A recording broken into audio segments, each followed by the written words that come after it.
अस्सलाम वालेकुम। So today we are going to cover anti-mycobacterial drugs और जो अगर एंटी-बैक्टीरियल ड्रग्स में कीमो का चैप्टर देखा जाए तो ये लास्ट चैप्टर बनता है and this is one of the most important chapter.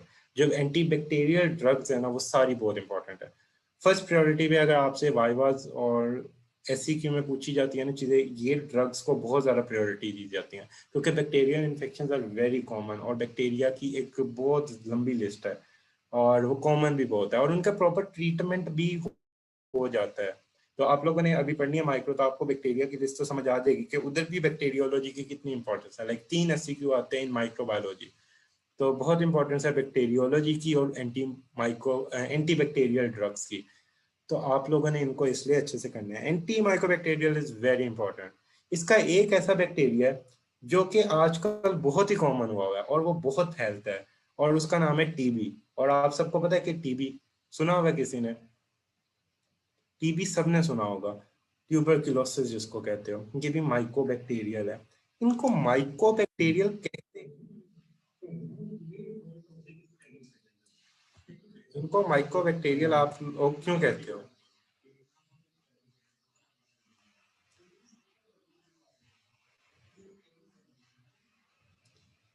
Yes, so mycolic acid is present in their cell wall. अगर हम देखें इनकी सेल वॉल का स्ट्रक्चर देखें तो आप लोग देखते हो कि बाकी बैक्टीरिया के सेल वॉल में क्या प्रेजेंट था। In all the bacteria you studied that peptidoglycan is present, but in this mycolic acid is present, which is lipid in nature. Mycolic acid present है। तो तो मुझे बताएं कि ये ग्राम पॉजिटिव बैक्टीरिया होंगे कि ग्राम नेगेटिव बैक्टीरिया होंगे?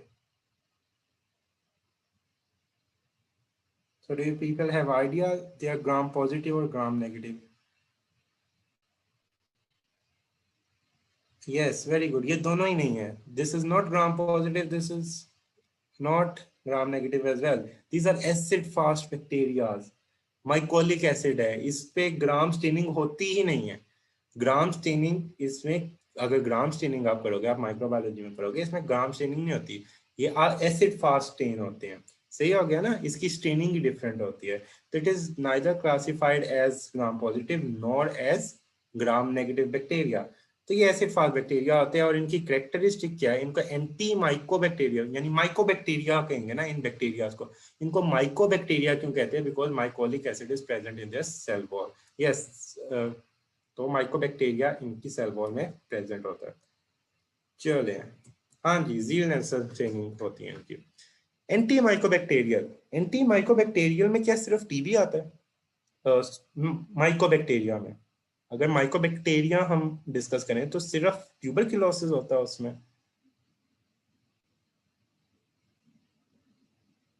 अगर आप कहते हो, जैसे आप ग्राम पॉजिटिव कहते हो या आप कोई भी कहते हो, इसी तरह जो माइकोबैक्टीरियम है उसमें और कोई ऑर्गेनिज्म और कोई बैक्टीरिया होता है आपकी नज़र में, तो उसके अंदर ना और भी बैक्टीरिया आते हैं। जो सबसे इंपॉर्टेंट है वो तो है टीबी, ट्यूबरक्लोसिस। बाकी आता है माइकोबैक्टीरियम लेप्रे।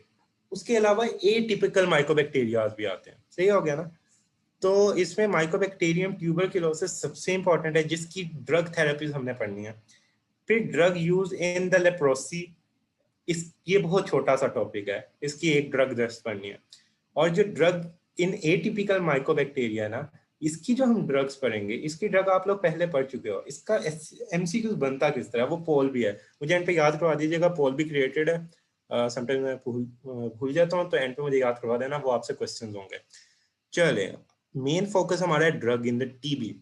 किसी ने टीबी का पेशेंट किसी के घर हो या किसी ने सुना हो कि टीबी के पेशेंट्स की बहुत ज्यादा दवाइयां होती हैं और बहुत ज्यादा देर तक दी जाती हैं, लाइक 6 मंथ। और अब मुझे बताएं कि टीबी के पेशेंट्स को इवन 6 मंथ तक देनी पड़ती है दवाइयाँ? नहीं, माइकोप्लाज्मा और माइकोबैक्टीरियम डिफरेंट होता है। Mycoplasma is completely different. Mycoplasma नमूनिया की तो सेल वॉल ही नहीं होती। अच्छा, 6 मंथ तक आप लोगों ने सुनी होगी। अब मुझे बताएं, एक पेशेंट को 6 मंथ के लिए मेडिसिन देनी है, आपको क्या लगता है वो रेगुलरिटी से ले सकता है? अगर 6 मंथ तक आप किसी पेशेंट को एक मेडिसिन दे रहे हो कि आपने सुबह शाम लेनी है, वो अंदर और बड़ा यानी मसला कर सकता है। अगर वो रेगुलरिटी से नहीं लेगा तो क्या हो जाएगा? व्हाट विल हैपन अगर वो अंदर बीच में प्रॉपरली वो मेडिसिन नहीं लेता? सो रेजिस्टेंस, अच्छा मेरी बात सबको क्लियर आ रही है कि किसी एक आध को डिस्टर्ब हो रही है? काइंडली मुझे कंफर्म कर दें, चलिए क्लियर है। अच्छा, रेजिस्टेंस आ जाएगी तो टीबी की रेजिस्टेंस आजकल इतनी कॉमन है पाकिस्तान में क्योंकि इसकी ड्रग्स के साथ कोई कंप्लायंस नहीं है। लोगों को जो ड्रग ट्रीटमेंट बताया जाता है, क्योंकि आप थोड़ी देर ड्रग लोगे आपको फील होगा कि आप सही होगा, लेकिन इसको खत्म करना होता है बॉडी से। इसकी ये तब ही बाहर बिल्कुल खत्म किया जा सकता है जब इसको प्रॉपरली ट्रीट किया जाए। इन 6 मंथ्स इसका रिजीम्स होते हैं, ड्रग रिजीम्स होते हैं। अब मुझे बताएं कि अगर आप एक ड्रग देते हो और आप किसी को 10 ड्रग्स देते हो इकट्ठी, तो जल्दी रेजिस्टेंस किसके खिलाफ आएगी, एक ड्रग के 10 ड्रग्स के? एक। अब मुझे बताएं, अगर आप एक बंदे को 4 ड्रग्स देते हो जिनके मैकेनिज्म ऑफ एक्शन सेम है, और दूसरे बंदे को 4 ड्रग्स देते हो जिनके मैकेनिज्म ऑफ एक्शन डिफरेंट है, लेकिन उसने मारना उस बैक्टीरिया को है, तो किसके खिलाफ लेट रेजिस्टेंस आएगी? सेम मैकेनिज्म वालों के खिलाफ लेट आएगी कि डिफरेंट मैकेनिज्म वालों के खिलाफ लेट आएगी? तो ये कॉन्सेप्ट बहुत इंपॉर्टेंट है। जब भी याद रखना है, जब भी आपने कोई ड्रग रेजीम बनानी है जिसमें कम से कम ड्रग्स हो, या 3 हो या 2 हो, एंटी कैंसर में भी ये आपको काम आएगा कि अगर ज्यादा ड्रग्स होती हैं तो आप लोगों ने हमेशा डिफरेंट मैकेनिज्म वाली ड्रग्स को चूज करना होता है। सेम मैकेनिज्म वाली ड्रग्स को चूज करेंगे तो रेजिस्टेंस अगर एक में आ रही है तो दूसरे में भी आ जाएगी। तो you will go for the drugs which have different mechanism of action, तो इट विल हेल्प यू के इसमें रेजिस्टेंस ना आए। ये पॉइंट क्लियर हो गया सबको कि मैकेनिज्म अगर डिफरेंट होगा तो देन एक, अगर आप ब्रॉड रिजीम बना रहे हो तो उसमें आपको फायदा होगा उसका। ये पॉइंट क्लियर हो गया यहाँ तक कि क्यों हम डिफरेंट मैकेनिज्म देंगे ताकि उसकी रेजिस्टेंस ना आए। तो सबसे पहले ना हम ड्रग डिस्कस करेंगे, इसमें बड़ी इंपॉर्टेंट एक ड्रग है आइसोनायाजिड। आइसोनायाजिड को आपने याद रखना है, it is a queen. Isoniazid is one of the most important drug which you use for the TB, for the treatment of the tuberculosis infection. What is the mechanism of action of this drug? So mechanism याद रखना, ये isoniazid जो है ये ये soluble in water small molecules है, but ये passively diffuse कर जाती है। Isoniazid is a prodrug. So tell me what is meant by prodrug? Prodrug क्या होती है? Isoniazid is a prodrug. So what is prodrug?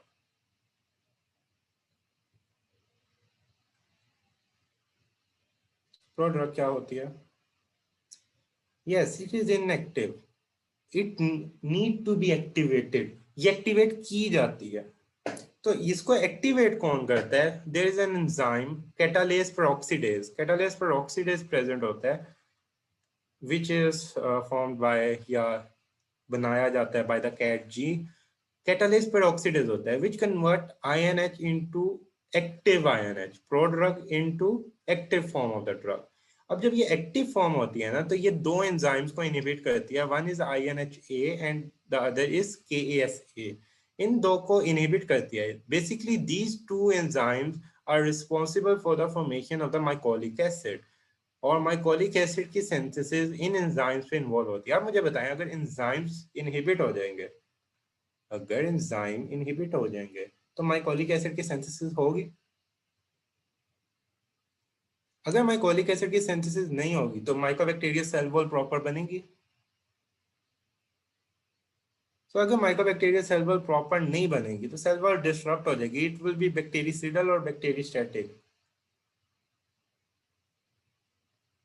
So it will be bactericidal. So because the cell wall is one of the most integral part of any bacteria, अगर आपने उसकी चार दीवारी तबाह कर दी, then you are going to invade that bacteria और आप उस बैक्टीरिया को मार दोगे। तो it is bactericidal. अब what is the mechanism of action? हम इसको पहले यहाँ से वापस देखते हैं। हमारे पास हमने ड्रग ली, हम ओरली ड्रग लेते हैं, फिर ड्रग लेने के बाद वो बॉडी में आई आइसोनाइजिड। आइसोनाइजिड ये बैक्टीरिया के अंदर एंटर होगी। अब जब आइसोनाइजिड बैक्टीरिया के अंदर एंटर हुई तो वो इनएक्टिव फॉर्म में थी, यानी प्रोडक्ट ड्रग की फॉर्म में थी। अब इनएक्टिव फॉर्म वाली ड्रग एक्ट नहीं कर सकती, लेकिन एक्टिव फॉर्म में कन्वर्ट होने के लिए बैक्टीरिया के अंदर ही कैटालेस पेरोक्सीडेज एंजाइम होता है which convert into active form, यानी आइसोनाइजिड को एक्टिव कर देता है। जब आइसोनाइजिड एक्टिव हो जाती है तो ये दो एंजाइम्स को इनहिबिट करती है, INHA एंड KASA। जब इन दो एंजाइम्स की इनहिबिशन होती है, ये दो एंजाइम बेसिकली इन्वॉल्व होते हैं माइकोलिक एसिड सिंथेसिस में, तो माइकोलिक एसिड सिंथेसिस रुक जाएगी। माइकोलिक एसिड सिंथेसिस रिस्पॉन्सिबल होती है सेल वॉल की फॉर्मेशन में, तो सेल वॉल की फॉर्मेशन रुक जाएगी, और जब सेल वॉल की फॉर्मेशन रुकेगी तो ये बैक्टीरियाइडल इफेक्ट शो करेगी। So you people are clear about it? नहीं, ये ह्यूमन सेल पे नहीं एक्ट करती। ह्यूमन सेल में मुझे बताएं सेल वॉल होती है? ह्यूमन सेल को माइकोबैक्टीरिया चाहिए होता है, माइकोलिक एसिड होता है ह्यूमन सेल में चाहिए नहीं ना, तो फिर ह्यूमन सेल में किस तरह अफेक्ट करेगी? Because this substrate is not the requirement of human cell. तो मुझे बताएं ये बाकी बैक्टीरिया अफेक्ट करेगी आइसोनाइजिड? आइसोनाइजिड बाकी बैक्टीरिया अफेक्ट करेगी, ग्राम पॉजिटिव और gram negative? So no, it won't act on the gram positive and gram negative bacteria because mycolic acid is only the required component in mycobacteria in TB, खास तौर पे tuberculosis, ये tuberculosis के लिए specific है। ये even आगे आप लोग लेप्रोसी पढ़ोगे उसमें भी ऐसे जितना कोई खास फंक्शन खास रोल नहीं करती, एटिपिकल में करती है। It is activated by mycobacterial catalase peroxidase, यानी इसको एक्टिव कौन कर रहा है? यानी इसको एक्टिव बैक्टीरिया कर रहा है कि ह्यूमन कर रहा है? इसको एक्टिव कौन कर रहा है? इसको एक्टिव कर रहा है बैक्टीरिया। तो यानी बैक्टीरिया अपनी जान खुद ले रहा है कि कोई और उसकी जान ले रहा है? यानी वो अपनी जान खुद ले रहा है। सही हो गया। अगर वो इसको एक्टिव ना करे तो रेजिस्टेंस हो सकती है। अगर वो इसको एक्टिव ना करे तो रेजिस्टेंस हो सकती है। तो कैटालिस पर ऑक्सीडेज जिसको सिंथेसाइज करने में हेल्प कर रहा है कैट जी इसकी सिंथेसिस में हेल्प कर रहा है। अगर कैट जी के फंक्शन को, अगर कैट जी कैटालिस पर ऑक्सीडेज बनाना छोड़ दे या इसमें म्यूटेशन ले आए, इसमें चेंजेस ले आए, देन बैक्टीरिया रेजिस्टेंस ला सकता है आइसोनाइजिड के खिलाफ के नहीं? तो यस, इस तरह ये रेजिस्टेंस लाता है। तो it is one of the mechanism of the resistance, और ये सबसे इंपॉर्टेंट मैकेनिज्म है। उसके अलावा भी मैकेनिज्म है। ये दो चीजें पड़ी हुई हैं। अगर ये वाले भी टारगेट एंजाइम्स चेंज हो जाए, अगर ये टारगेट एंजाइम्स में म्यूटेशन आ जाए, तो तब भी रेजिस्टेंस आ सकती है कि नहीं?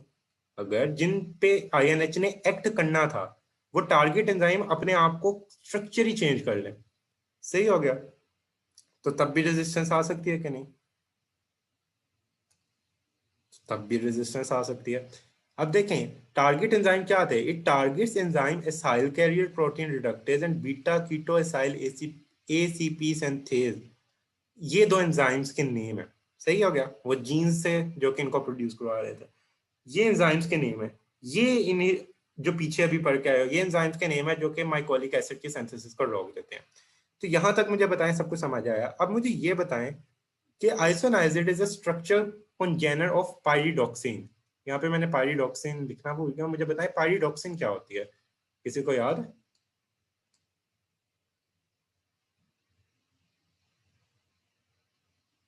पाइरिडॉक्सिन, pyridoxine, very good, it is a vitamin B6। So किसी को याद है विटामिन B6 की डेफिशिएंसी से किस तरह के साइड इफेक्ट्स आते थे?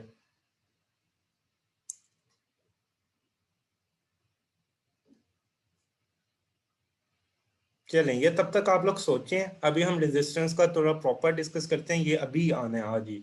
तो मैं आप लोगों से पूछूंगा, इंटरनेट से भी ढूंढे कि विटामिन B6 की डेफिशिएंसी से किस तरह के आते हैं। अब मैं पहले रेजिस्टेंस आप लोग को बता दूं। जो आइसोनाइजिड होता है ना, आइसोनाइजिड मैंने आपको बताया किस तरह एक्ट करता है, ये हो गया। अब रेजिस्टेंस कैसे आती है? जो ये कैट जी जीन था, कैट जी जीन क्या सिंथेसाइज कर रहा था? कैट जी जीन कौन सा हमारे पास क्या सिंथेसाइज कर रहा था? कौन सा एंजाइम बना रहा था?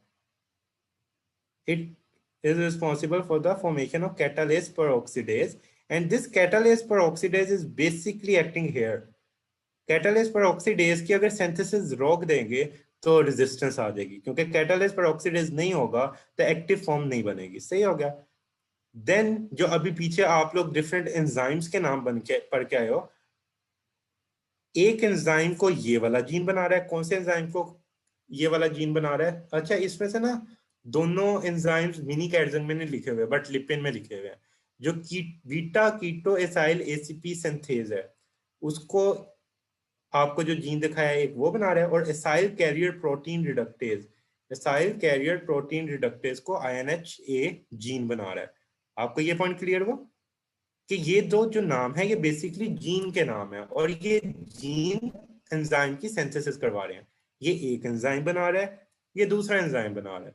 अगर हम दोनों एंजाइम्स की फंक्शन चेंज कर दें, अगर दोनों एंजाइम का थोड़ा सा स्ट्रक्चर चेंज कर दें, तो आइसोनाइजेट पहचान नहीं पाएगी। इसकी ये एग्जांपल है कि एक क्लीन शेव वाला लड़का है, सही है, उसके पीछे कोई लोग पड़े हुए हैं, वो ग्लासेस पहन ले, एक दाढ़ी लगा ले, एक मूंछ लगा ले, तो उसको कोई पकड़ेगा आके? उसने अगर अपने आप में मॉडिफिकेशन कर ली, उसने दाढ़ी लगा ली, मूंछ लगा ली और टोपी पहन ली, ग्लासेस लगा ली, तो उसमें चेंजेस आ गए। Same is the case here कि क्या करते हैं, थोड़ी सी अगर बैक्टीरिया में चेंजेस आ जाए तो आइसोनाइजेट को पता नहीं लगेगा कि मैंने इस एंजाइम पे एक्ट करना था। तो in this way bacteria resistance आ सकती है। तो बैक्टीरिया बड़ा तेज है, वो इस तरह रेजिस्टेंस ले आता है। लेकिन जो रेजिस्टेंस होती है ना मेन, वो इस एंजाइम की वजह से होती है, ये वाला जो मेन कन्वर्जन कर रहा होता है, या ये इसमें म्यूटेशन आए ना, तो मोस्ट कॉमन और मोस्ट सीवियर रेजिस्टेंस होती है। और मैंने आपको बताया isoniazid is basically the queen of anti mycobacterial drugs, anti tuberculosis drug specially. Anti tuberculosis drug की आइसोनाइजेट एक तरह से क्वीन है, one of the most effective drug. अब मुझे बताएं कि आप, ये इतनी इफेक्टिव ड्रग है, आप अकेली दे देंगे पेशेंट को? कोई आया है टीबी के साथ, आप अकेली ये वाली ड्रग दे दें? ये इतनी इफेक्टिव ड्रग है, मतलब अच्छी ड्रग है, आप ये अकेली दोगे? अगर अकेली दोगे तो क्यों दोगे? अगर अकेली नहीं दोगे तो क्यों नहीं दोगे? अकेली क्यों नहीं देनी? अकेली, याद रखना, जो एंटी ट्यूबरकुलोसिस है ना, जो आप, ये ड्रग्स होती हैं, ये आप अकेली इसलिए नहीं देते, इनके खिलाफ ना अगर अकेला दोगे तो बैक्टीरिया रेजिस्ट कर जाएगा। आप लोगों ने वो सबने स्टोरी पढ़ी हुई है कि 3 भाई थे, वो अलहदा अलहदा खोते थे, तो मतलब काम नहीं कर सकते थे, जब वो इकट्ठे मिले तो कोई उनका कुछ बिगाड़ नहीं सकता था। ये बचपन में बड़ी स्टोरी पढ़ के आते थे। तो सेम यहाँ पे भी वही चीज होती है, यूनियन स्ट्रेंथ। अगर यहाँ पे अकेली अकेली ड्रग दे दी, बैक्टीरिया ने अकेली अकेली को उड़ा देना है, और उनके क्या होना है, रेजिस्टेंस आ जानी है। लेकिन अगर ये ड्रग्स इकट्ठी दे दी, अब बैक्टीरिया को समझ नहीं आएगा कि मैंने किसको खत्म करना है, किसका मैकेनिज्म चेंज करना है, अपना मैकेनिज्म, अपने में क्या चेंजेस लानी है। क्योंकि मैंने बताया कि सारी ड्रग के मैकेनिज्म ऑफ एक्शन थोड़े थोड़े डिफरेंट होंगे। जब थोड़े थोड़े मैकेनिज्म डिफरेंट होंगे तो ऑब्वियसली बैक्टीरिया को समझ नहीं आएगी कि मैंने क्या करना है। ये मैं आपको बार बार पॉइंट इसलिए बता रहा हूँ क्योंकि ये ना पूछा जाता है कि क्यों इतनी ड्रग्स दे रहे हो, आप एक ड्रग दे दो। कहते हैं वो टीचर्स कहते हैं अच्छा 4 ड्रग्स दे रहे हो, आप एक दे दो, क्यों इतनी दे रहे हो? आपने बताना है क्योंकि उसकी रेजिस्टेंस रेजिस्टेंस इसमें बहुत ज्यादा होती है। अगर आप ज्यादा ड्रग्स दोगे with different mechanism of action तो बैक्टीरिया को कुछ समझ नहीं आएगी। अब आखिरी बारी मैं बता रहा हूँ, जिनको समझ नहीं आ रही वो अब ये बात गौर करें। अब फॉर एग्जाम्पल ये बैक्टीरिया है, बैक्टीरिया पे एक ड्रग अटैक करती है, सही है, बैक्टीरिया उसको मार सकता है। लेकिन at the same time bacteria पे एक ड्रग अटैक कर रही है, दूसरी अटैक कर रही है, तीसरी अटैक कर रही है, चौथी अटैक कर रही है, तो क्या बैक्टीरिया को पता लगेगा कि मैंने किसको पहले मारना है, किसका मैकेनिज्म चेंज करना है? बैक्टीरिया को कुछ समझ आ रही होगी बात? नहीं ना। तो यही इस वजह से अकेले नहीं देते, क्योंकि ये बैक्टीरियल रेजिस्टेंस ले आता है। तो ये आपको याद होना चाहिए। ये अब आई होप आप सबको क्लियर होगा। जो बेसिकली इसका मैकेनिज्म होता है ना एलिमिनेशन का, मेटाबॉलिज्म का, मेटाबॉलिज्म ये होती है लिवर में by the acetylation.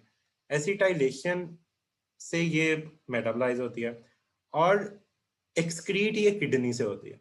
Metabolise liver में, एक्सक्रीट किडनी से। कौन से मैकेनिज्म? एसिटाइलेटर। फिर स्लो एसिटाइलेटर होते हैं, फास्ट एसिटाइलेटर्स होते हैं। आप लोगों ने पढ़ा होगा स्लो फास्ट एसिटाइलेटर्स, आप लोग जनरल फार्मा में पढ़ के आए होंगे। अब तो ऑलमोस्ट सबके टेस्ट हो गया, सब नहीं पढ़ लिया होगा। तो जो फास्ट एसिटाइलेटर्स होते हैं, इट मींस वो जल्दी से मेटाबोलाइज करके इसको इनएक्टिव कर रहे हैं, इसकी हाफ लाइफ कम है। Fast acetylators mean rapidly metabolizing this drug and converting it into inactive form. So 60 to 90 minutes होगी हाफ लाइफ। और स्लो एसिटाइलेटर्स होंगे जो कि आराम आराम से ड्रग को मेटाबोलाइज कर रहे होंगे और आराम आराम से इनएक्टिव कर रहे होंगे। जब स्लोली इनको किया जाएगा तो ये 3 से 4 घंटे जो होंगे ऑलमोस्ट, इनकी हाफ लाइफ हो जाएगी। Then the what is the clinical use? So it is a first line treatment for the TB and the treatment of the latent infection. So what is meant by the latent infections? So कुछ होते हैं उनमें TB नहीं होता, लेकिन उनमें कुछ bacterias होते हैं टीबी के, सही हो गया, उनको टीबी नहीं है, सही है। अब उसको किस तरह ट्रीट, किस, अगर कोई फॉर एग्जांपल आप लोग ने सुना होगा ना कि घर में अगर किसी को टीबी हो ना तो घर वालों का भी प्रोफाइल एक्सेस करवाया जाता है। ये पॉइंट आपको पता है, किसी ने सुना होगा? अगर घर में किसी को टीबी हो ना तो बाकियों का प्रोफाइल एक्सेस भी किया जाता है। अभी आजकल कोविड की बड़ी कॉमन एग्जांपल आप लोग सुनते हो, आप लोग सुनते हो ना कि एक घर में टीबी निकल आया, एक सॉरी कोविड निकल आया, तो बाकियों ने प्रोफाइल एक्सिस के लिए एजोमैक्स खा ली और पैनाडोल खा ली। या आप लोग आजकल सुनते होंगे कोविड में कि बाकी प्रोफाइल एक्सिस करने लग गए, उनको तो कोविड नहीं था ना, लेकिन हो सकता है उसका वायरल लोड इतना कम हो कि वो आपको इफेक्ट ना करे। इसी तरह सेम इधर होता है कि हो सकता है कि टीबी का बैक्टीरियल रोल इतना कम बाकियों में हो कि वो उन पे इफेक्ट नहीं कर रहा हो, लेकिन लेटेंट वो पड़ा है। अगर वो लेटेंट पड़ा है तो वो किस पर्सन को जाके कब अफेक्ट कर सकता है? मुझे बताएं कि अगर कोई लेटेंट पड़ा हुआ है, देखिए TB, yes very good, immuno deficiency, किसी को, किसी की जो बाद में एज, जब एज ज्यादा हो जाएगी तो लेटेंट वाली चीज वापस आ जाएगी। अब वो अटैक करेगी, अब उसको पता है अब मैं कर सकती हूँ अटैक। तो जब इम्यूनिटी वीक होगी वो वेट करेगा टू बिकम इम्यूनिटी वीक। तो इस वजह से लेटेंट इन्फेक्शन के लिए हम आइसोनाइजिड यूज करते हैं। बहुत इंपॉर्टेंट क्वेश्चन है ये, इतना ज्यादा आता है, इस साल भी प्रॉप का एमसीक्यूज था, पिछले साल भी देखना एमसीक्यूज होता है, ये एमसीक्यूज हमेशा ही आता है। इसमें ना सिनेरियो बनाया होगा और पूछा होगा कि क्लोज कॉन्टेक्ट है तो आप क्या करोगे, तो आप उसको आइसोनाइजिड, आप उसको प्रोफाइलैक्सिस दोगे। इसकी टॉक्सिसिटी है शांत से याद रखना। अच्छा, मुझे मैम बता रही थी कि कुछ बच्चों ने टॉक्सिसिटी वगैरह इनके साथ मेमोनिक्स लिखा था। बच्चों मेमोनिक साथ नहीं लिखने होते, मेमोनिक साथ नहीं लिखने होते। मेमोनिक सिर्फ आपको याद करवाने के लिए बताई जा रही होती है कि किस तरह आप लोग याद कर सकते हो। शान, इस तरह आप लोग याद करो एस एल ई। ये पहले आपने कोई एस एल ई जैसी कोई चीज सुनी है पहले कोई ड्रग पे? कौन कौन सी ड्रग पे सुनी हुई है आप लोग? ये पहले सुन के आए हुए हो? हाइड्रेलाजीन, वेरी गुड। एक और ड्रग भी थी, एंटी रिदमिक्स में पड़ी थी वो।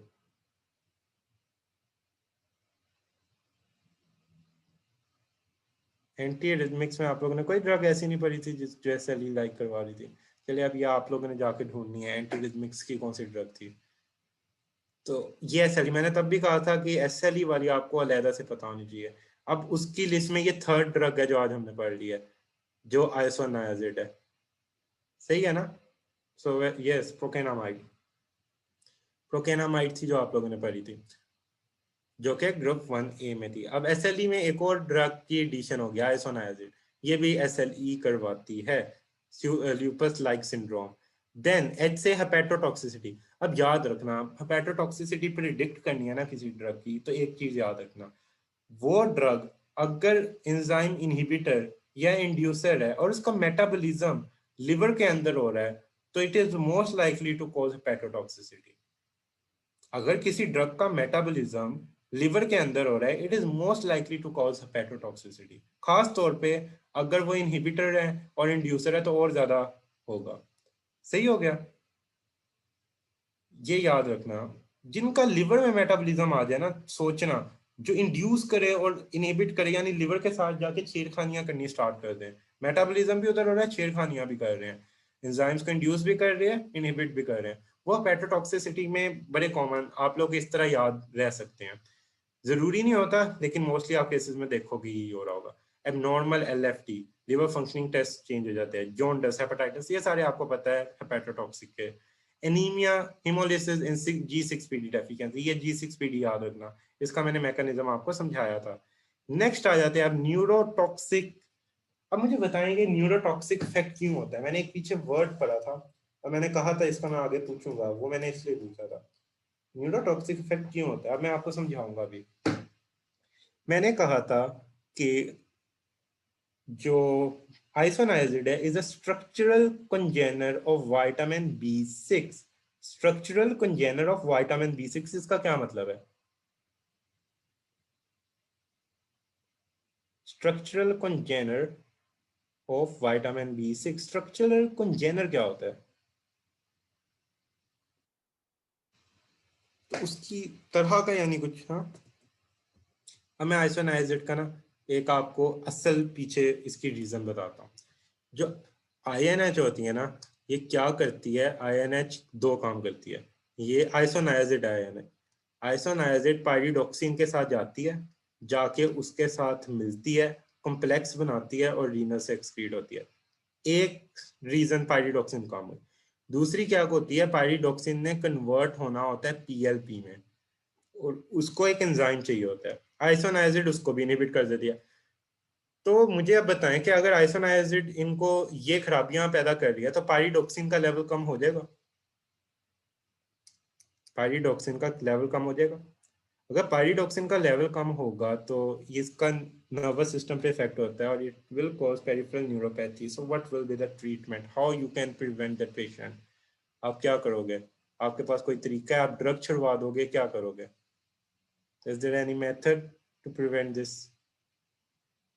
सो very good, you will give supplementary pyridoxine. अब मैं फिर से ये एक बारी बता देता हूँ, जो आइसोनाइजिड होती है इसके दो मैकेनिज्म ऑफ एक्शन अलहदा से हो रहे होते हैं।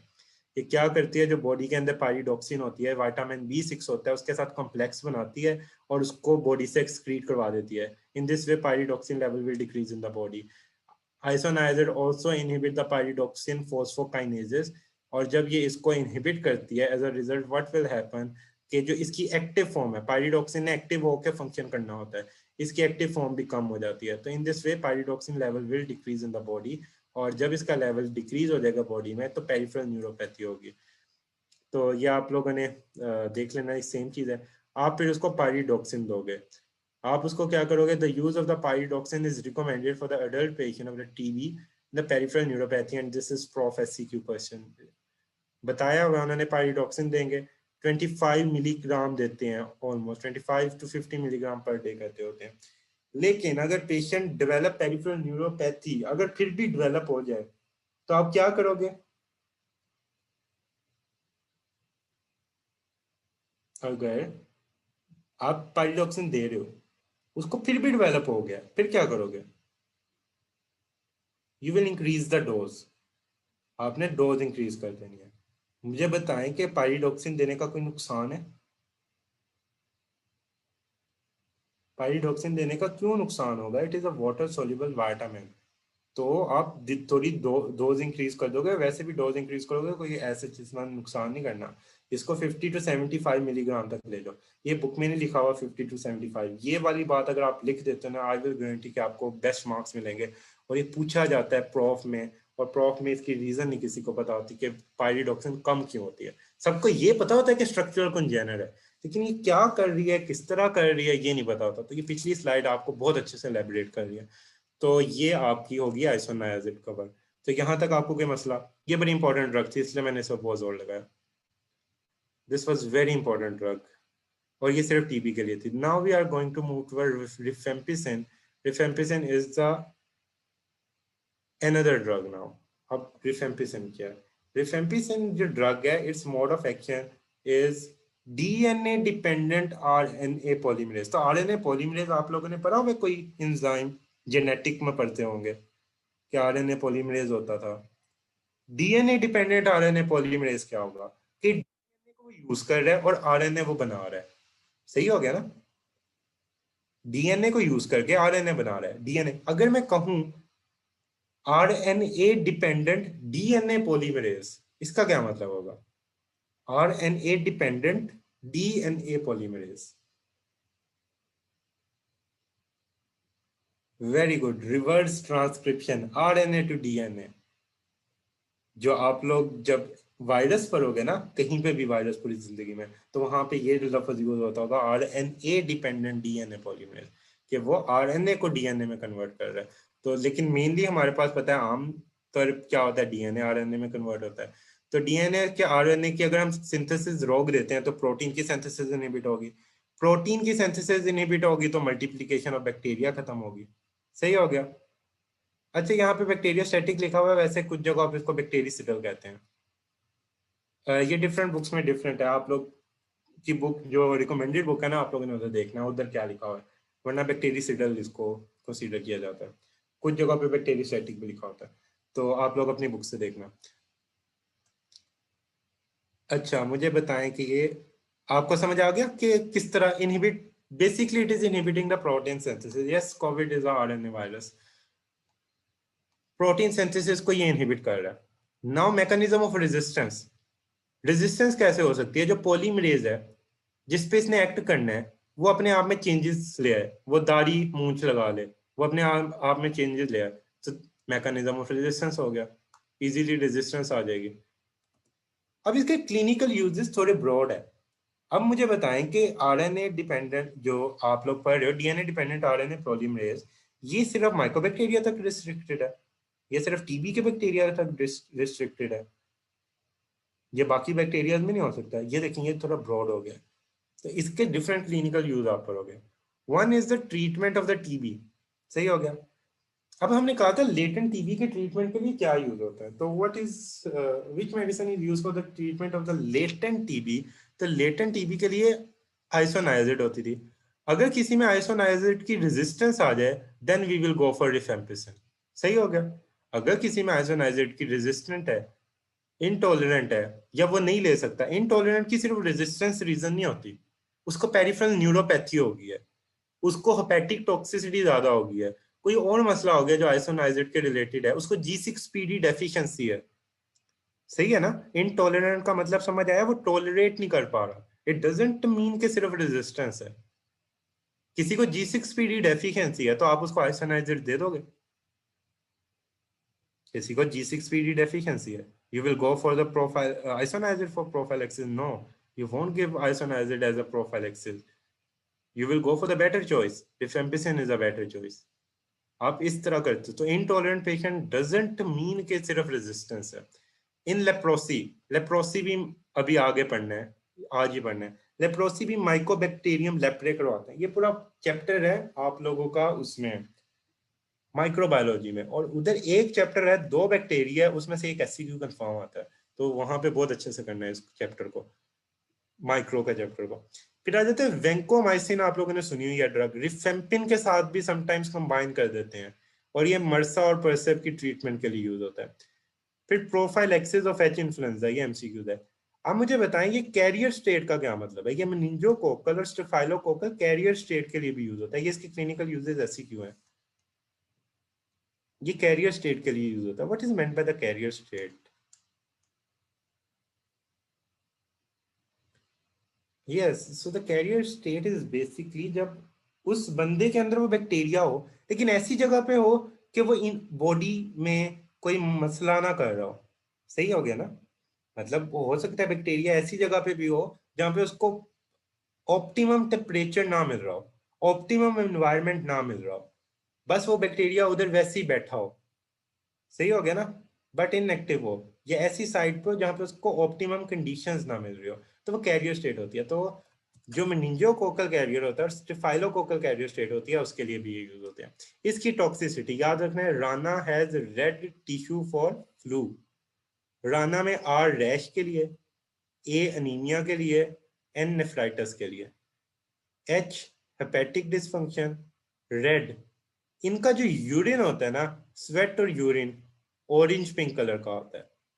अब इससे आप लोग मुझे बताएं कि अगर उसका ऑरेंज या रेड यूरिन है, तो आपने जब पेशेंट को दवाई देनी है तो आपने क्या बात का ख्याल रखना है? आप पेशेंट को टीबी की दवाई दे रहे हो, आप किस बात का ख्याल रखोगे? आपने उसको बताना है, आपने उसको इन्फॉर्म करना है कि देखें आपको एक दवाई दी जा रही है जिसकी वजह से आपके जो आंसू है, पसीना है और पेशाब का रंग मुख्तलिफ हो जाएगा, और बताना है कि वो ऑरेंज हो सकता है और लाल हो सकता है, ऑरेंज रेड कलर का हो जाएगा। आपने उसको बताना है। अगर आप उसको नहीं बताओगे तो वो जब ये चीज देखेगा वो मेडिसिन छोड़ देगा। Non compliance, non compliance behaviour आ गया। जब नॉन कंप्लायंस होगी तो रेजिस्टेंस आएगी, रेजिस्टेंस आएगी तो वो आसपास लोगों को लगाएगा, तो in this way TB will spread all around, सही हो गया। तो आपने उसको बताना है, ये बात बहुत इंपॉर्टेंट है। Flu like syndrome very important, ये याद रखना, ये थोड़ा सा डिफरेंट है। फ्लू लाइक सिंड्रोम ये करवाता है साथ, तो ये आपको इसकी टॉक्सिसिटी याद हो जाएगी। इसके ना थोड़ी सी डिफरेंट और रिफेम्पिसिन के है, रिफाब्यूटिन।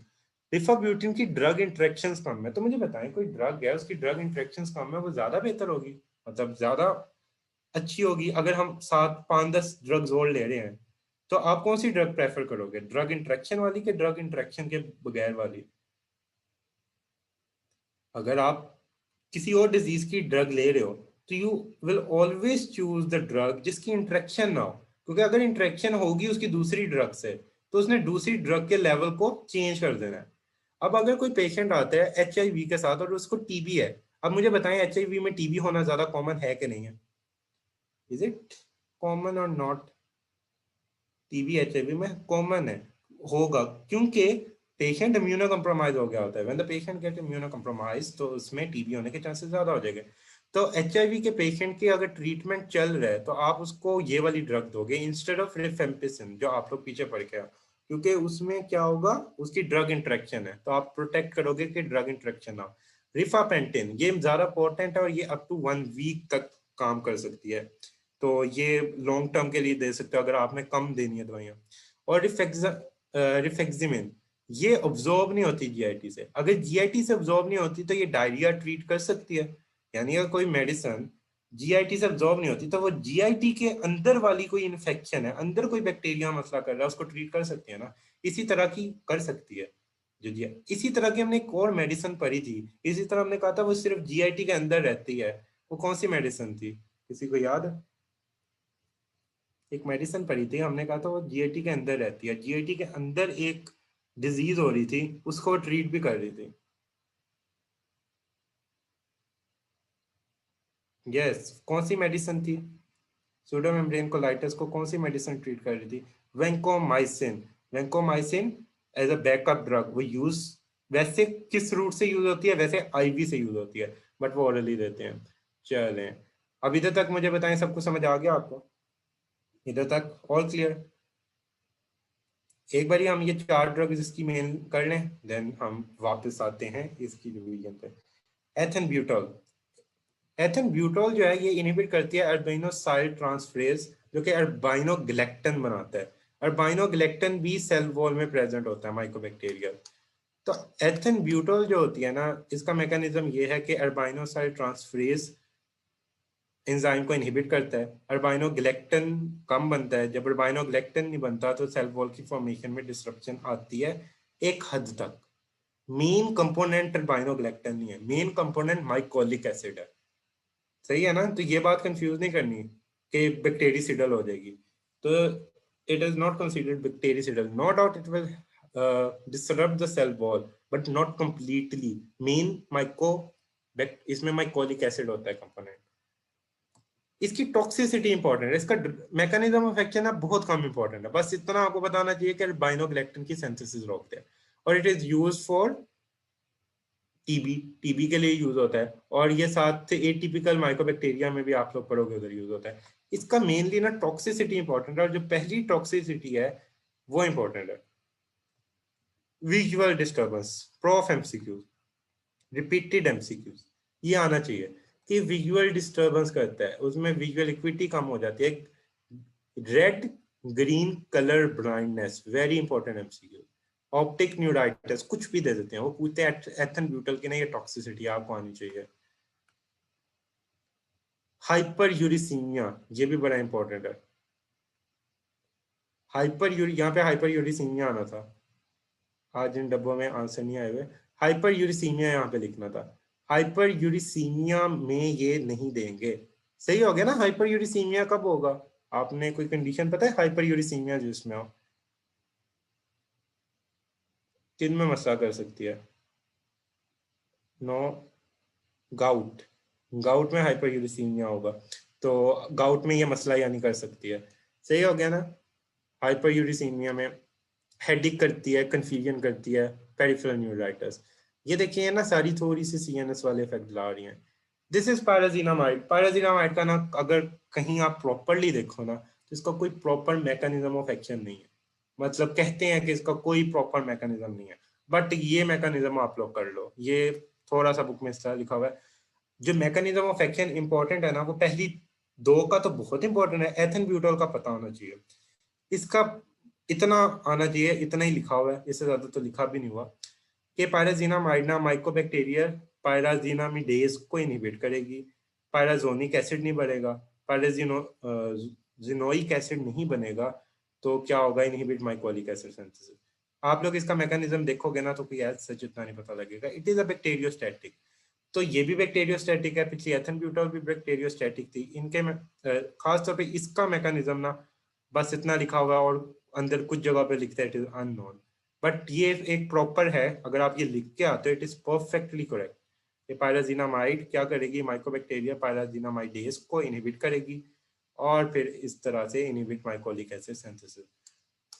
अब ये 4 ड्रग पड़ी, इसकी म्यूटेशन और रिफ्लक्स इंक्रीज, लेकिन इसकी टॉक्सिसिटी बहुत इंपॉर्टेंट है। टॉक्सिसिटी बहुत इंपॉर्टेंट। 3PM2GHQ से याद करें। 3PM में पोरफायरिया, इसमें नहीं देनी, पोरफायरिया में नहीं देनी। पोरफायरिया आप लोगों ने पढ़े हुए हैं? पोरफायरिया आप लोग को याद है, फर्स्ट ईयर में आप लोग पूरा चैप्टर पढ़ते थे। पोरफायरिया में नहीं देनी, ये एमसीक्यूज बनता है। पोरफायरिया में कौन सी ड्रग फिर आप लोगों ने कहना है, पायराजिनामाइड नहीं देनी। फोटो सेंसिटिविटी, उधर से याद रखें पोरफायरिया में फोटो सेंसिटिविटी भी होती है। प्रेगनेंसी में ये अवॉइड करनी है। ये 3P ही ये हो गए। 2M पे आते हैं तो मायल्जिया, आप लोगों को पता है, मसल पेन, मसल एक, मैक्युलोपैपुलर लैश, ये हो गया। बाकी जीआई इरिटेशन और हेपेटिक डिसफंक्शन, ये आप लोगों ने याद करने हैं थ्रू मेमोनिक। ये इंपॉर्टेंट पता होना चाहिए, पोरफायरिया में नहीं देनी और प्रेगनेंसी में नहीं देनी, ये दोनों पोरफायरिया और प्रेगनेंसी में नहीं देनी। So we are done with the 4 drugs. अब मैं आप लोगों से क्वेश्चनिंग करूंगा। अब उससे पहले एक और ड्रग, ये भी फर्स्ट लाइन में आती है, स्ट्रेप्टोमाइसिन। पहले तो स्ट्रेप्टोमाइसिन की क्वेश्चनिंग से स्टार्ट करेंगे, ये हम पढ़ के आ चुके हैं, इसको आज नहीं पढ़ाया जाएगा क्योंकि आप लोग पढ़ चुके हो। बताओ ये कौन सी ड्रग थी? स्ट्रेप्टोमाइसिन कौन सी ड्रग थी? Very good, it is aminoglycoside. इसका सारा कुछ अमाइनोग्लाइकोसाइड वाला है। उधर भी आपको बताया था कि ये फर्स्ट लाइन ट्रीटमेंट के लिए यूज होती है फॉर द टीबी। तो सेम अमाइनोग्लाइकोसाइड, इसके इसका मैकेनिज्म अगर आप लोगों से कहना write down the mechanism of 3 drugs which are first line. अच्छा एक और बात बताता हूँ, जो एफजीएमयू के वो लिपिन कोड फॉलो कर रहे होंगे ना, उधर लिपिन कोड में समटाइम्स स्ट्रेप्टोमाइसिन को वो as a second line drug में रखता है और जो पहली 4 ड्रग्स है उसको फर्स्ट लाइन में रखता है। लेकिन जो यूएचएस के बच्चे हैं जो मिनी कैडजन फॉलो करते हैं, मिनी कैडजन में और बहुत सी जगहों पे रेजीम्स में स्ट्रेप्टोमाइसिन को फर्स्ट लाइन ट्रीटमेंट में रखा गया होगा। तो याद रखना यूएचएस वालों ने इसको फर्स्ट लाइन में लिख के आना है। जो लिपिन फॉलो करते हैं एफजीएमयू में वो अपने अकॉर्डिंग उस बुक के लिखा है। तो मैं आपको आज ही क्लियर कर रहा हूँ क्योंकि इन बुक्स में थोड़ा सा ये बात पे डिफरेंस है इनका। सही हो गया, स्ट्रेप्टोमाइसिन होगी। अच्छा अमाइनोग्लाइकोसाइड, अगर आप लोगों से यूएचएस वालों की खास तौर पे बात करें, उनसे कहते हैं ना फर्स्ट लाइन की कोई 3 ड्रग लिखें जिनका मैकेनिज्म ऑफ एक्शन बताएं, तो आप लोग पता क्या करो, आप लोग आइसोनाइजिड उठाओ, रिफेम्पिसिन उठाओ और तीसरी स्ट्रेप्टोमाइसिन उठाओ। स्ट्रेप्टोमाइसिन में अमाइनोग्लाइकोसाइड वाला मैकेनिज्म लिखना होता है। सही हो गया ना। इसकी टॉक्सिसिटी में कौन सी टॉक्सिसिटी आएगी बताए? स्ट्रेप्टोमाइसिन की टॉक्सिसिटी अगर पूछते हैं तो कौन सी टॉक्सिसिटी लिखोगे? तो आप लोग नंस के हिसाब से लिखोगे, नेफ्रोटॉक्सिसिटी, ऑटोटॉक्सिसिटी, वो वाली सारी, न्यूरोमस्कुलर पैरालिसिस और स्किन रैश। अच्छा अब मुझे बताएं कि जो आप लोगों ने आइसोनाइजिड पढ़ी है वो किस विटामिन का स्ट्रक्चरल कंजेनर थी? विटामिन कौन सा स्ट्रक्चरल कंजेनर थी? Vitamin B6। आप किस तरह कितने मिलीग्राम देते हो अगर आपने बचा के रखना है पेशेंट को? 25 to 50 मिलीग्राम पर डे। अच्छा जी, अब मुझे बताएं अगर आप नहीं दोगे तो क्या हो जाएगा? अगर नहीं देते तो क्या होगा? व्हाट विल हैपन अगर आप नहीं देते? तो पेरिफेरल न्यूरोपैथी हो जाएगी। Very good. उसके अलावा मुझे बताएं कि ये एक बड़ा इंपॉर्टेंट चीज कॉज करवा रही थी जो अभी तक उससे पहले 2 ड्रग्स पड़ी हैं, वो क्या करवाती है? आइसोनाइजिड, SLE लाइक सिंड्रोम। सही हो गया, वेरी गुड, SLE लाइक। अच्छा ये G6PD डेफिशिएंसी में देंगे कि नहीं देंगे? नहीं देंगे, यहाँ तक भी सही हो गया। अब मुझे बताएं नेक्स्ट आपने रिफेम्पिसिन पढ़ी थी, तो रिफेम्पिसिन जो थी वो किस पे एक्ट कर रही थी? रिफेम्पिसिन किस पे एक्ट कर रही थी? RNA, DNA dependent RNA polymerase. Very good. आप पेशेंट को देते हुए क्या चीज उसको कहोगे? रिफेम्पिसिन आप उसको देने लगे आप उसको क्या कहोगे? आप उसको बताओगे यूरिन, स्वेट और आपका टीयर्स का कलर चेंज हो जाएगा।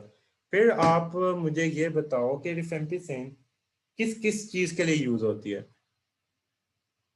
टीबी के अलावा, टीबी के अलावा, टीबी हो गया, लेटेंट टीबी हो गया, सही हो गया, लेप्रोसी हो गया, सही हो गया, और इसके अलावा प्रोफाइलैक्सिस किसका करती है? प्रोफाइलैक्सिस एच इन्फ्लुएंजा का हो गया। फिर वेंकोमाइसिन के साथ किसके लिए यूज होती है? मरसा और परसा के लिए। तो ये डिफरेंट। और किनकी कैरियर स्टेट यूज में यूज होती है? मेनिंजोकोकल और स्टेफाइलोकोकल। Very good. सबसे इंपॉर्टेंट साइड इफेक्ट एथेन ब्यूटोल का क्या रखने हैं? दो बताएं जो सबसे इंपॉर्टेंट याद रखने हैं, सिर्फ दो बताएं। रिलेटेड टू आई हो गया, एथेन ब्यूटोल मैंने कहा। Red green blindness, very good. दूसरा एक और मैंने बताया था, वो आई से रिलेटेड नहीं था, वो डिफरेंट था। नो प्रेगनेंसी वाला इसमें नहीं था। Hyper uricaemia, very good. फिर आ जाते हैं हम, जो फोर्थ ड्रग पढ़ी थी हमने, कौन सी ड्रग पढ़ी थी? Fourth, pyrazinamide. पायराजिनामाइड का पी से याद रखने हैं, इसके पी वाले साइड इफेक्ट बड़े इंपॉर्टेंट है। एक था पोर्फायरिया, दूसरा था प्रेगनेंसी, और तीसरा था फोटोसेंसिटिविटी। तो ये आपके हो गए साइड इफेक्ट। बाकी इसकी ना अल्टरनेटिव ड्रग्स कौन सी है? इसकी ये अल्टरनेटिव ड्रग्स के ना सिर्फ नाम पूछते होते हैं, तो आपके इनके नाम आने चाहिए। एमिकासिन आप लोगों ने कहीं पढ़ी है? मुझे बताएं, एमिकासिन आप लोगों ने कहीं पढ़ी है? आप लोग पढ़ के आए हुए हो अमाइनो ग्लाइकोसाइड में, सही हो गया। सिप्रो और ऊओफ्लॉक्सासिन कहीं पढ़ी है?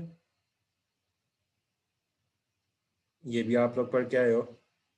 देखें, ये दो आप लोग पढ़ के आए हो फ्लोरोक्विनोलोल में। बाकी जो है ना, इनके सिर्फ मिनिमम नाम जरूर आने चाहिए। वो पूछते होते हैं right down the names of the alternative drugs. इनके मैकेनिज्म ऑफ एक्शन, तो जैसे अमीकासिन है, इसका अमाइनोग्लाइकोसाइड वाला लिखोगे। सिप्रो एंड ऊफ्लॉक्सासिन का फ्लोरोक्विनोलोल वाला लिख दोगे।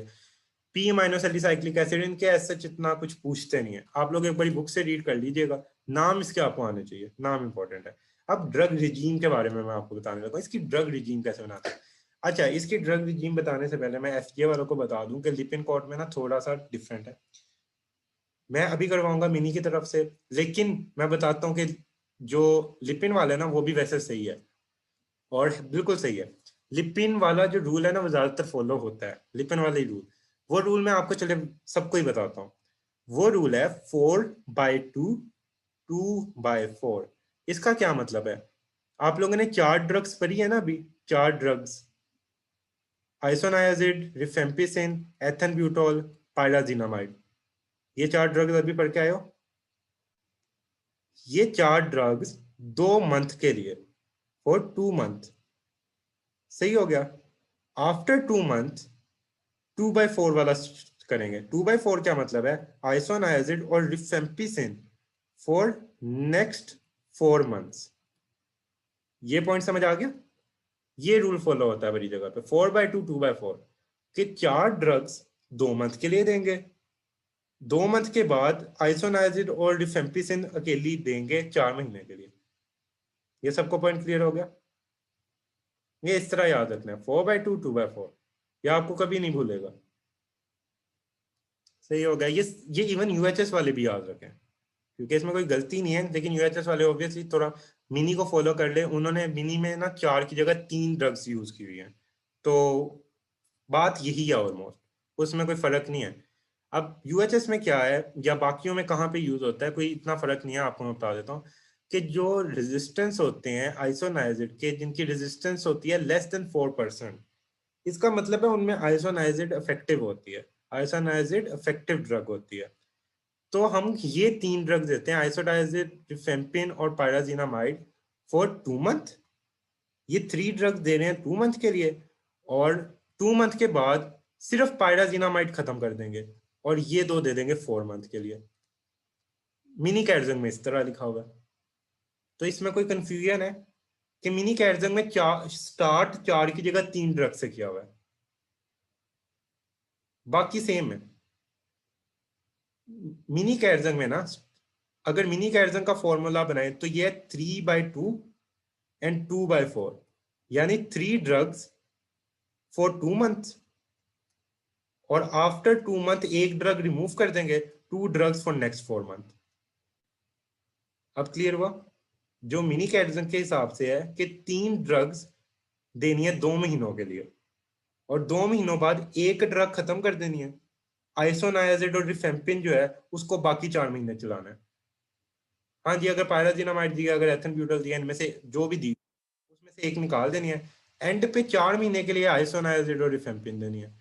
बस ये है, ये रेजीम, ये स्टैंडर्ड रेजीम। सही हो गया, ये स्टैंडर्ड रेजीम है। अच्छा, अल्टरनेटिव में ना ये भी आप लोग पढ़ते हो, आईएनएच पर रिफेम्पिन जो होती है ना, इसको 9 महीने के लिए दे दो। अगर 2 ड्रग्स दे रहे हो, पहले आप लोग 4 ड्रग्स दे रहे थे, उसका आपने पूरा कोर्स बनाया 6 मंथ के लिए। अगर आप सिर्फ ये 2 ड्रग्स देते हो, आइसोनाइजिड और रिफेम्पिन, तो आप 9 महीनों के लिए दोगे। अगर आप आइसोनाइजिड को चूज करते हो अलोंग विद एथन ब्यूटोल, तो आप 18 महीनों के लिए दोगे। सही हो गया ना? यानी आप अगर ज्यादा ड्रग्स देते हो तो आप कम टाइम में इसका ट्रीटमेंट कर लोगे। अगर आप कम ड्रग्स देते हो, 2 ड्रग्स पे रहते हो, तो आप ज्यादा टाइम के लिए इसका ट्रीटमेंट कर सकते हो। मतलब ज्यादा टाइम देनी पड़ेगी। ये पॉइंट क्लियर हुआ कि डिफरेंट ड्रग रिजीम्स है। अगर आप शुरू ही कम से करते हो, आप शुरू ही सिर्फ 2 ड्रग्स ही देते हो, तो आपको 9 महीने के लिए देनी पड़ेगी। और आपको पता है आइसोनाइजिड और रिफेम्पिन अच्छी ड्रग्स हैं, तो इस वजह से ये 2 ड्रग्स अगर देते हो तो 9 महीने दोगे। लेकिन आइसोनाइजिड के साथ जब एथन ब्यूटोल आ गई ना, तो इसका टाइम पीरियड ऑटोमेटिकली ज्यादा हो गया। अब आपको 18 मंथ देने पड़ेगी। अब हमने अभी पीछे देखी थी जिनकी रेजिस्टेंस आइसोनाइजिड के लिए 4% से कम थी। अगर रेजिस्टेंस 4% से ज्यादा है, इसका मतलब है आइसोनाइजिड आप नहीं दे सकते क्योंकि इसकी रेजिस्टेंस आई हुई है। फिर आप क्या करोगे? रिफेम्पिन, पायराजिनामाइड, एथन ब्यूटोल या स्ट्रेप्टोमाइसिन, इनमें से एक। ये 3 ड्रग 6 महीने के लिए दोगे। आपने कोई भी ड्रग डिसकंटिन्यू नहीं करनी, देनी है तो 6 महीने के लिए देनी है। ये पॉइंट क्लियर हुआ? कोई ड्रग डिसकंटिन्यू नहीं कर रहे, 6 महीने के लिए 3 ड्रग्स दे दी।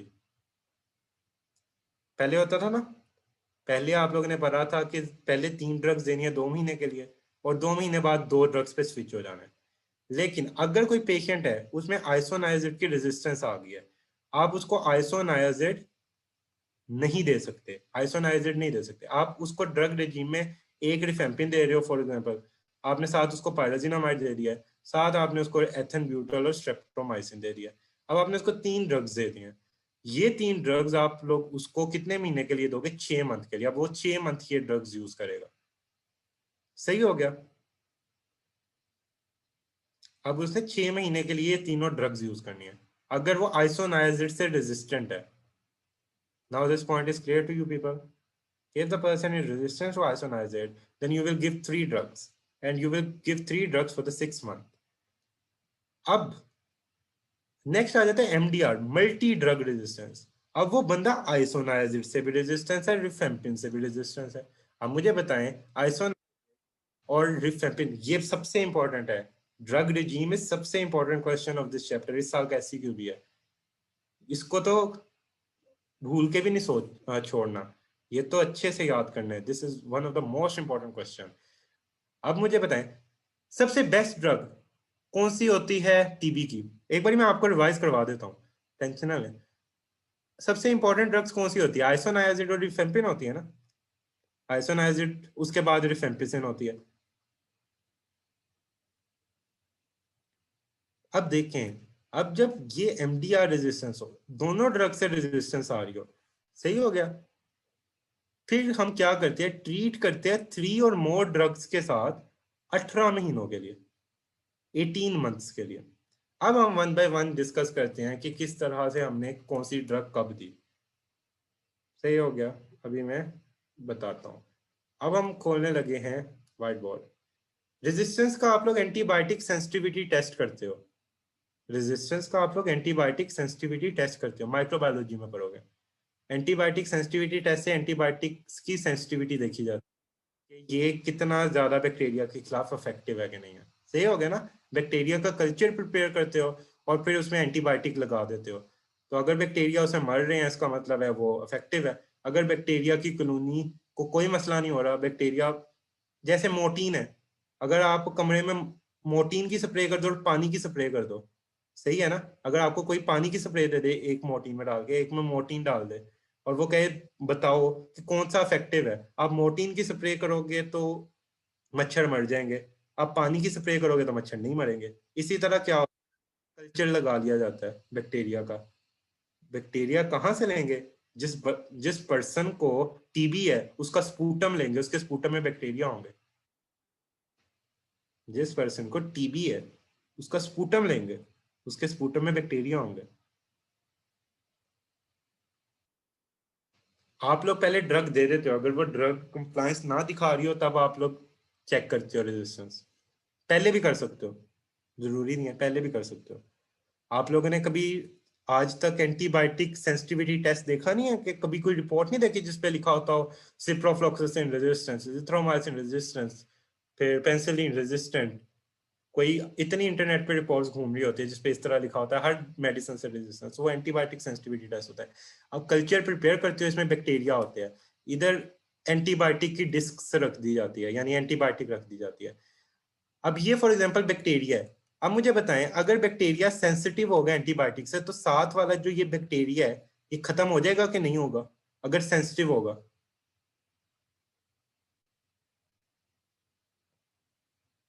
तो तब खत्म हो जाएगा। अब ना वन बाय वन मैं बताने लगा। सबसे पहले डिस्कस करें फर्स्ट रेजीम। नॉर्मली अगर कोई बंदा रेजिस्टेंट नहीं है, कोई बंदा HIV जिसको नहीं है, HIV नेगेटिव है, आप उसको कौन सी ड्रग दोगे? सबसे इंपॉर्टेंट आइसोनाइजिड होती है, आइसोनाइजिड दो। साथ रिफेम्पिसिन दो। साथ आप उसको एथन ब्यूटोल दो। 3 भी दे सकते हो या 4 भी दे सकते हो, सही हो गया। अगर चौथी देनी है पायराजीनामाइड दे दो, या 3 अगर देनी है तो 3 में आप लोग 3 चूज कर लो, लेकिन आइसोनाइजिड और रिफेम्पिसिन तो यूज करनी है। ये कितने मंथ के लिए दोगे? ये 3 या 4 ड्रग्स हैं, अगर आप 3 देते हो या 4 ड्रग्स देते हो तो कितने मंथ के लिए दोगे? आप लोग दोगे 2 मंथ के लिए। बाकी 4 मंथ के लिए कौन सी ड्रग्स दोगे? बाकी 4 मंथ के लिए कौन सी ड्रग्स दोगे? बाकी 4 मंथ में आप लोग ड्रग्स दोगे आइसोनाइजिड एंड रिफेम्पिसिन, सही हो गया। तो ये 6 मंथ कंप्लीट हो गए। अब एक बंदा आ गया, वो रेजिस्टेंट है आइसोनाइजिड से, यानी आइसोनाइजिड उस पर इफेक्टिव नहीं है। अब उसको आइसोनाइजिड दे सकते हो अगर उस पर इफेक्टिव नहीं है? आप उसको आइसोनाइजिड दोगे अगर उस पर इफेक्टिव नहीं है? आप नहीं दोगे। अब आपने क्या ड्रग रिजीम चूज किया? आपने ड्रग रिजीम चूज किया, उसमें आपने रिफेम्पिसिन दे दी, एथन ब्यूटोल दे दी, पायराजीनामाइड दे दी। अब मुझे बताएं ये कितनी देर के लिए देंगे? अब ये तीनों ही मिला के ना 6 मंथ के लिए देने हैं, कोई चेंज नहीं किया, 6 मंथ के लिए दे दिया, सही हो गया। अब आपने इसको 6 मंथ के लिए दे दिया। अब एक और पेशेंट आया, अब उस पेशेंट को आइसोनाइजिड के साथ रिफेम्पिसिन की भी रेजिस्टेंस होगी। आइसोनाइजिड की तो रेजिस्टेंस थी, साथ रिफेम्पिसिन की भी होगी। अब आप उसको क्या करोगे? एथन ब्यूटोल, पायराजीनामाइड, स्टेप्टोमाइसिन, और भी 3 से ज्यादा ड्रग और मोर। ड्रग कितनी देर के लिए दोगे? 3 और 3 से ज्यादा ड्रग कितनी देर के लिए दोगे? You will go for the 18 months. तो ये है इंपॉर्टेंट, आप लोग को पता होना चाहिए। अब मैं वापस आ रहा हूँ, वापस नॉर्मल कंडीशन में। एक बंदा है, उसको कोई भी रेजिस्टेंस नहीं है, वो बिल्कुल नॉर्मल है, कोई आइसोनाइजिड की रेजिस्टेंस नहीं है। आप सोचते हो उसको 4 की जगह 2 ड्रग्स दे दें, आइसोनाइजिड दे रहे हो और रिफेम्पिसिन दे रहे हो, तो आप आइसोनाइजिड और रिफेम्पिसिन कितनी देर के लिए दोगे? एक बंदे उसको कोई रेजिस्टेंस नहीं है, बिल्कुल सही है, उसको ये 2 ड्रग्स दे रहे हो बस, कितने देर के लिए दोगे? You will go for 9 months. और एक बंदा है, उसको आइसोनाइजिड के साथ आप लोग दे रहे हो एथन ब्यूटोल, अब कितनी देर के लिए दोगे? 18 मंथ। तो ये थोड़ी सी डिफरेंट पॉइंट्स है जो आपको आने चाहिए। चलें, all clear regarding TB? So we are done with tuberculosis. So now we are going to move toward the drug for the leprosy. So drug for the leprosy में ना एक बात याद रखनी है, डेप्सोन। इसका एक्शन है फोलिक एसिड सिंथेसिस को रोकता है। फोलिक एसिड सिंथेसिस को भी आप लोग पीछे भी पढ़ के आए और रोकते थे। कौन सी ड्रग्स रोक रही थी?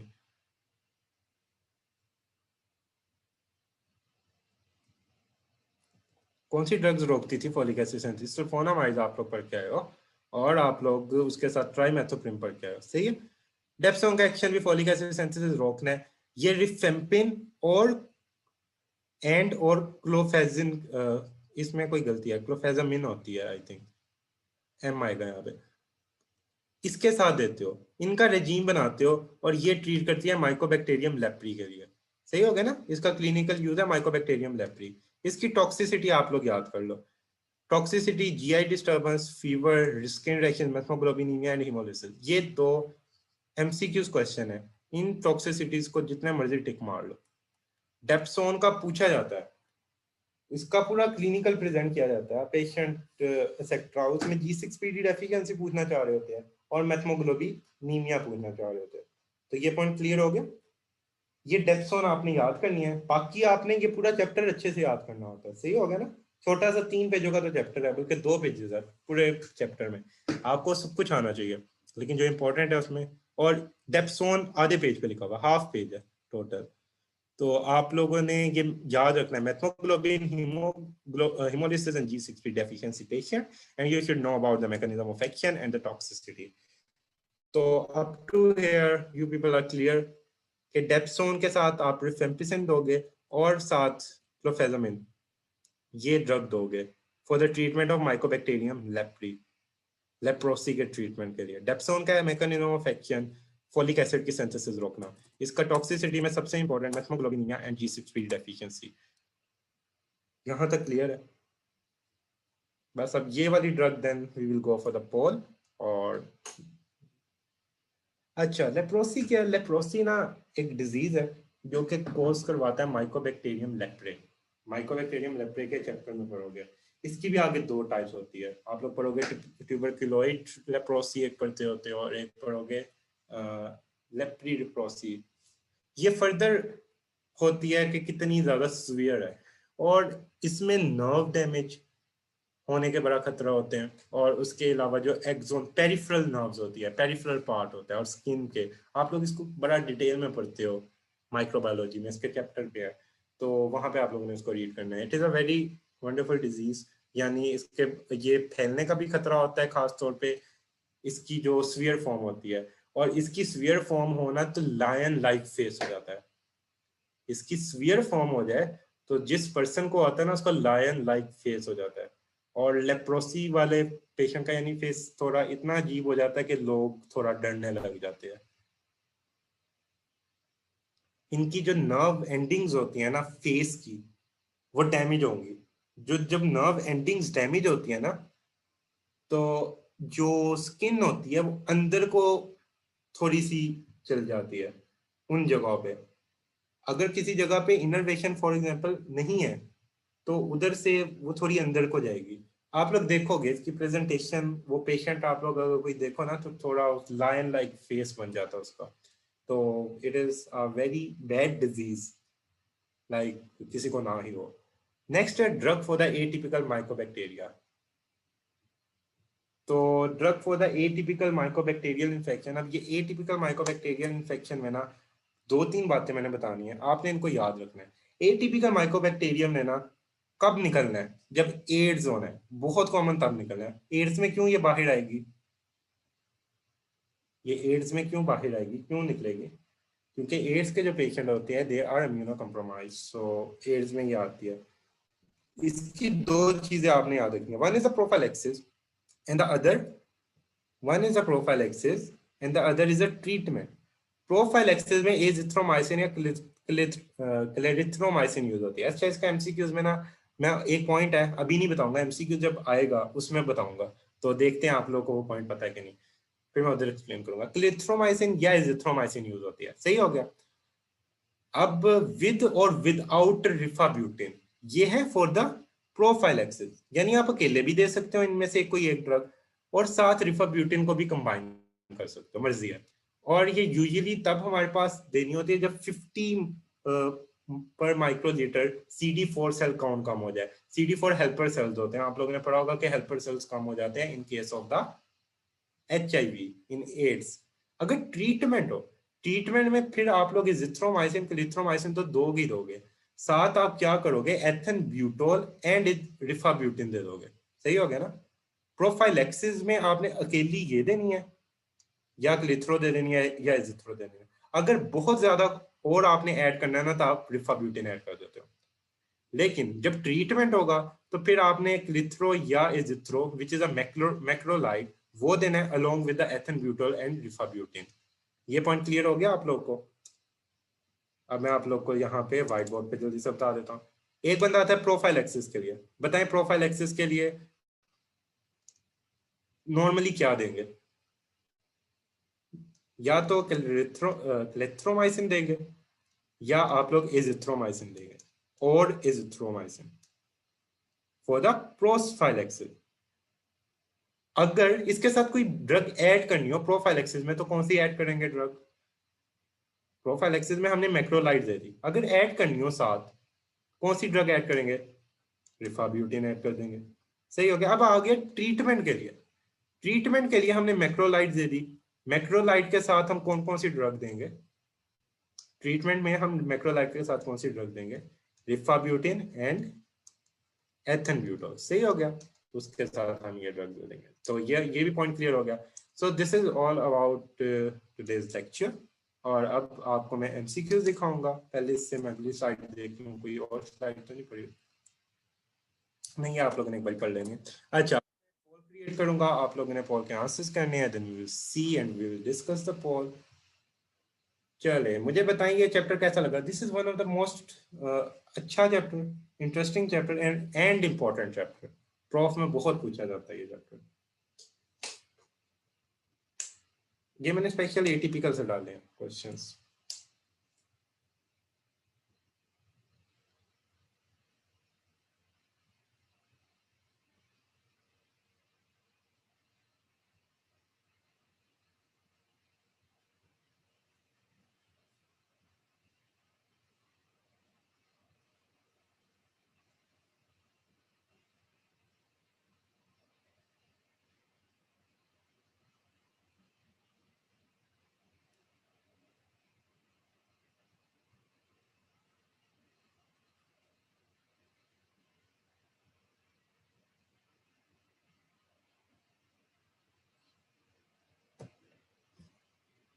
चले, इसका आंसर है डेल्टा। अभी 2 मिनट पहले आपको बता के आया हूँ। आपको अभी मैंने बताया था कि डेल्टा, हाँ, कीमो में 2 चैप्टर्स थोड़े आपको अच्छे लगते हैं, एक अमाइनोग्लाइकोसाइड वाला और एक ये वाला। बाकी चैप्टर नो डाउट सर मुश्किल है। अभी आगे वाले पढ़ने हैं वो शायद आपको मुश्किल नहीं, थोड़े इरिटेटिंग समटाइम लगने लग जाते हैं, क्योंकि वो बहुत ज्यादा डिफरेंशिएटेड नहीं की होती चीजें। जो डेल्टा है ना ऑप्शन, इसका ये आंसर है। आप लोगों ने अभी पढ़ा है कि क्लिथ्रोमाइसिन एथेन ब्यूटोल रिफाब्यूटिन के साथ लेते हैं। और माइकोबैक्टीरियम एवियम कॉम्प्लेक्स, ये कौन सा है? एटिपिकल माइकोबैक्टीरिया है। ये आप लोग अभी पढ़ के आए हो। देन आ जाता है सेकंड बॉल। ये बड़ा इंपॉर्टेंट बॉल है। ये अगर आप लोग इसका, मैं आप लोग से आंसर पूछता हूँ कि क्यों, इसका आंसर क्या है, आप लोगों ने बताना है। चले, इसका आंसर लगाए, देखते हैं कौन सी गलत है।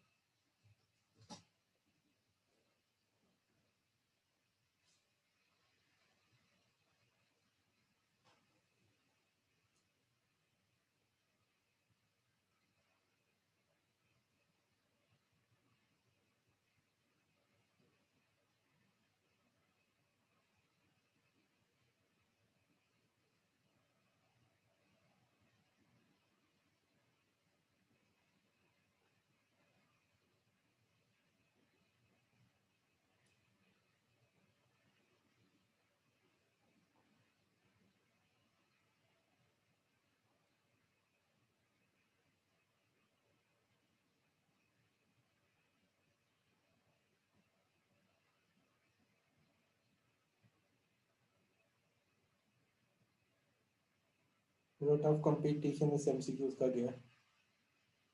चलिए, बाकी भी लगाए जो रहते हैं।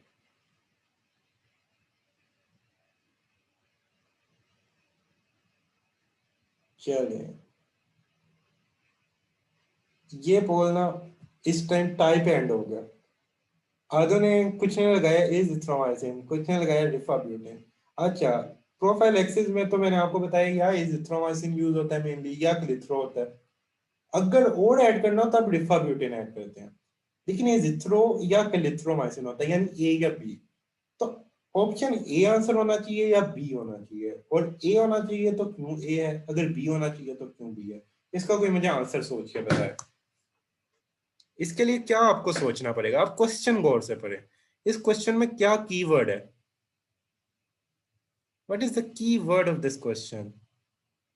Very good. इस क्वेश्चन में कीवर्ड है once weekly administration. Once weekly means ऐसी ड्रग जिसकी हाफ लाइफ ज्यादा है, और आपको पता है एजिथ्रोमाइसिन की हाफ लाइफ होती है ज्यादा। तो वंस वीकली डोजिंग में एजिथ्रोमाइसिन, इवन अगर आप एजिथ्रोमाइसिन अगर देते हो ना एक पेशेंट को, एक वीक तक उसका उतना इफेक्ट होगा अगर आप लोग उसको डेली बेसिस पे क्लिथ्रोमाइसिन दोगे। और मुझे बताएं प्रोफाइलैक्सिस के लिए मैंने क्या बताया था, which drug is preferable? Long acting यानी लॉन्ग एक्टिंग वाली प्रेफरेबल होती है, शॉर्ट एक्टिंग? तो मैंने आपको स्टार्ट में एक रूल बताया था, when ever you go for the prophylaxis go for the drug which is long acting, because long acting drug आप लोगों को डेली बेसिस पे नहीं देनी पड़ेगी। सही हो गया। अब ये याद रखना है, ये बहुत इंपॉर्टेंट एमसीक्यूज है, इसमें कंफ्यूजन यही आती है। इनको रिफाब्यूटिन को छोड़ें, रिफाब्यूटिन ऐसे एमसीक्यूज में नहीं आएगी। अगर एमसीक्यूज में ऑप्शन कोई और ना हो, एजिथ्रोमाइसिन या क्लिथ्रोमाइसिन के साथ रिफाब्यूटिन दिया हो, तब आप लोग लिख दोगे। एज अ सिंगल ड्रग नहीं दोगे रिफाब्यूटिन। सही हो गया ना, as a single drug prophylaxis के लिए नहीं है देते। एज अ सिंगल ड्रग आप एजिथ्रोमाइसिन देते हो। चलें, या क्लिथ्रोमाइसिन देते हो, क्लिथ्रोमाइसिन और एजिथ्रो में अगर पूछा जाए तो एजिथ्रोमाइसिन देते हो। चलें, अब आ जाते हैं लास्ट एमसीक्यूज पे। मैक क्लिथ्रो में मेंशन है, लेकिन ये एजिथ्रो में भी है। आप लोग ये इस चैप्टर में पढ़ोगे, क्लियरली लिखा हुआ है। ये प्रोफाइलैक्सिस की बात हो रही है, प्रोफाइलैक्सिस में और एजिथ्रो में, और जो क्लिथ्रो है इनका ज्यादा स्पेक्ट्रम में डिफरेंस नहीं है, दोनों के स्पेक्ट्रम में इंक्लूड हो जाता है। इनके स्पेक्ट्रम में ऐसे कोई फर्क नहीं है, आप लोग गौर से अगर देखेंगे तो इनका स्पेक्ट्रम ऑलमोस्ट सेम है।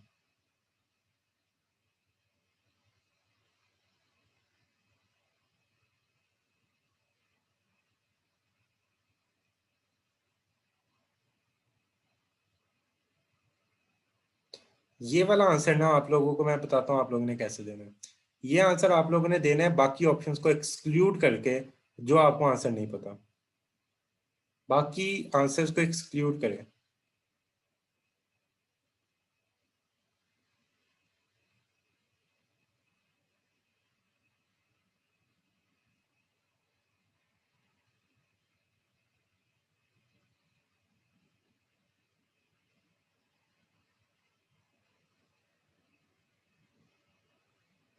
क्योंकि इसका जो पॉइंट है वो मैंने बताया नहीं था, इसलिए बाकी एक्सक्लूड करें, आपको आंसर मिल जाएगा।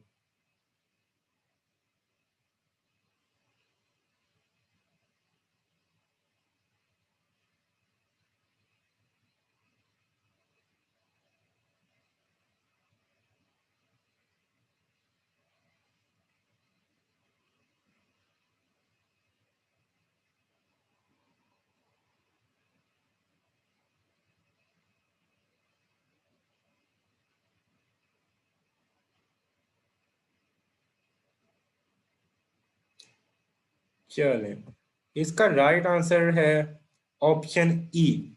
जो रेजिस्टेंस टू एथेन ब्यूटल होती है वो म्यूटेशन की वजह से होती है ईएमबी जीन के, तो ये ही राइट आंसर है। अब मुझे बताएं अल्फा जो ऑप्शन है, anti mycobacterial action of streptomycin involve inhibition of arabinosyl transferase, इसमें क्या गलती है? अल्बाइनोसाइड ट्रांसफरेज को कौन इनहिबिट करता है? Which will inhibit arabinosyl transferase? एक सेकेंड, चलिए अब रिजल्ट आ रहा होगा आपको। अल्बाइनोसाइल को कौन करता है? Very good. अल्बाइनोसाइल को आप लोग ने पढ़ा था एथेन ब्यूटोल। सही हो गया, अब आप लोग को शो हो रहा होगा रिजल्ट। देन बी है cross resistance of M tuberculosis. अब मुझे बताएं अगर इनके मैकेनिज्म ऑफ एक्शंस डिफरेंट है तो इनमें ऐसे क्रॉस रेजिस्टेंस होगी? अगर मैकेनिज्म ऑफ एक्शंस डिफरेंट है ये ड्रग्स के, इनकी कोई सिमिलैरिटी नहीं आपस में बन रही, तो क्रॉस रेजिस्टेंस के चांसेस ज्यादा होंगे? नहीं ना, कम होंगे। तो ये गया। Ocular toxicity of ethambutol is prevented by thiamine. No, ethambutol की थायमिन से प्रिवेंट नहीं होती। Pyrazinamide treatment should be discontinued immediately hyperuricaemia कर, इसमें क्या गलती है? पायराजिनामाइड की जगह क्या होना चाहिए था? इधर एथेन ब्यूटोल होना चाहिए था। अब आपको समझ आया कि अगर आपको एमसीक्यूज नहीं आ रहा तो आप लोग एक्सक्लूड किया करें ऑप्शन को. Option E is the right answer. No, option E should be the right answer. Let me check the answer again, but option E should be the right. Yes, option E he right answer है.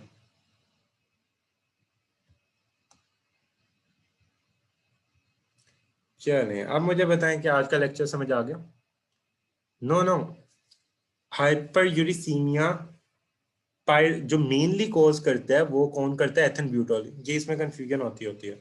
Ethan ब्यूटॉल जो mainly है वो hyper uricaemia करता है mainly, not पायराजीनामाइड. Hyperuricemia का मैंने आपको revise करवाया था कि अगर इंपॉर्टेंट मुझे बताएं एथन ब्यूटल में मैंने क्या करवाया था, क्या चीज इंपॉर्टेंट आपने याद रखनी है?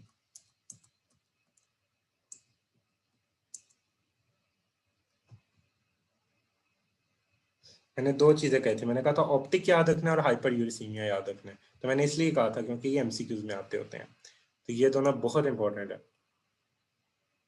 हाँ जी लिखा हुआ है, इतना बता रहा हूँ, लेकिन ये ऑप्शन इस वजह से मैंने जो स्लाइड्स है उसमें नहीं डाला हुआ. आप लोग देख सकते हैं पायराजीनामाइड की स्लाइड में hyperuricemia is not added. This is my slide. इसमें आप लोगों को कहीं हाइपर यूरिसीमिया नजर आ रहा है? तो पायराजीनामाइड में याद रखना है हाइपर यूरिसीमिया. इस वजह से कंफ्यूजन होती है, ये आपकी बुक के एंड के एमसीक्यूज है. इस वजह से याद रखना है एथन ब्यूटोल का मेनली हाइपर यूरिसीमिया होता है यूज. आप अगर यूएसएमएलई वालों की इनके एमसीक्यूज में भी जाए तो वो इसी के साइड इफेक्ट में इसको कंसीडर करते हैं. ऑक्यूलर टॉक्सिसिटी भी एथन ब्यूटोल में होती है. चलें आज का लेक्चर समझ आ गया सबको? बस एंड पे बता दें. इंशाल्लाह अब अगले जो बाकी कीमो के लेक्चर्स है वो इंशाल्लाह मैम समझ लेंगी. और इंशाल्लाह आफ्टर कीमो ये 5 लेक्चर्स के बाद जीआई का जब एक चैप्टर आएगा और कीमो के ये 4 लेक्चर आएंगे. उसके बाद इंशाल्लाह I will be back again with the respiration, miners and endocrine. So best of luck. और ये चैप्टर अच्छे से कर लेना. ये चैप्टर में से मोस्टली ऐसी क्यों आता है, और जो अगले चैप्टर्स है वो बहुत सिलेक्टिव हैं. तो सिलेक्टिव टाइम से कर लेना, उनको बाद में ना लटकाना. अगर बाद में लटका दोगे तो फिर मैं बता रहा हूँ वो वाले चैप्टर ज्यादा तंग करेंगे. जो जितना सिलेक्टिव होता है उसको उतना टाइमली कर लें तो उतना अच्छा होता है. तो उनको टाइमली कर लेना. Okay, best of luck. Allah Hafiz.